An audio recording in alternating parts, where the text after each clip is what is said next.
Investigasi kantor berita Reuters yang diunggah pada Sabtu 25 Februari mendapati bahwa sejumlah sepatu bekas yang dijanjikan akan didaur ulang menjadi taman bermain baru dan lintasan lari di Singapura justru diselundupkan ke Indonesia.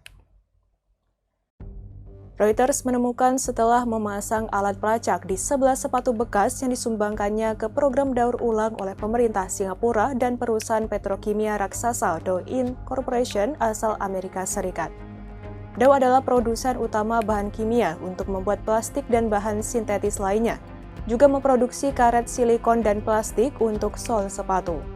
Reuters selalu ingin melacak sepatu-sepatu yang disumbangkan apakah benar berakhir menjadi lintasan lari di Singapura atau setidaknya sampai ke fasilitas daur ulang lokal. Ada 11 pasang sepatu yang disisipi pelacak Bluetooth ke rongga dalam solnya. Pelacak disinkronkan ke aplikasi smartphone untuk menunjukkan kemana sepatu itu bergerak selama 6 bulan.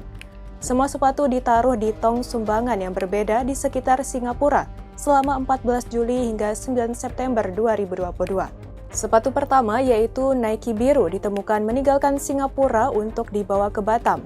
Dan hampir semua sepatu yang diberi pelacak tadi berakhir di Young Impex, yaitu eksportir barang bekas Singapura. Sebanyak 10 pasang sepatu bergerak dari tol Sumbangan ke fasilitas eksportir, kemudian ke Indonesia. Ada juga yang menuju penjuru tanah air.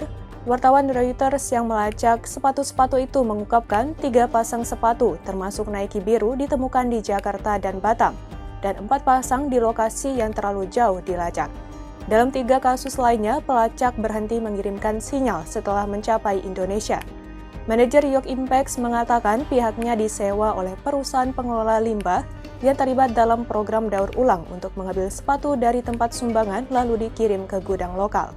Pada Januari 2023, Decathlon mengatakan kepada Reuters bahwa pihaknya tidak mengizinkan ekspor sepatu apapun dari program tersebut.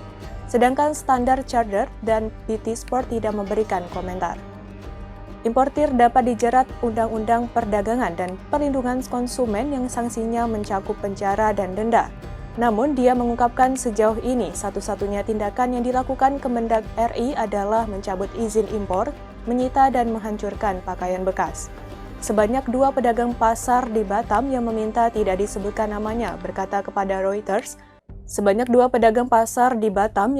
tidak disebutkan namanya berkata kepada Reuters, mereka membeli karung sepatu dengan kualitas berbeda-beda dari pedagang pakaian bekas seperti Young Impex. Akan tetapi mereka tidak tahu persis sebagus apa barangnya sebelum dibuka.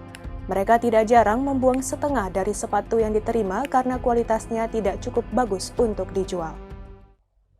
Untuk berita selengkapnya, teman-teman bisa langsung cek di website Bangka Post di bangkapost.com dan postbelitung.co.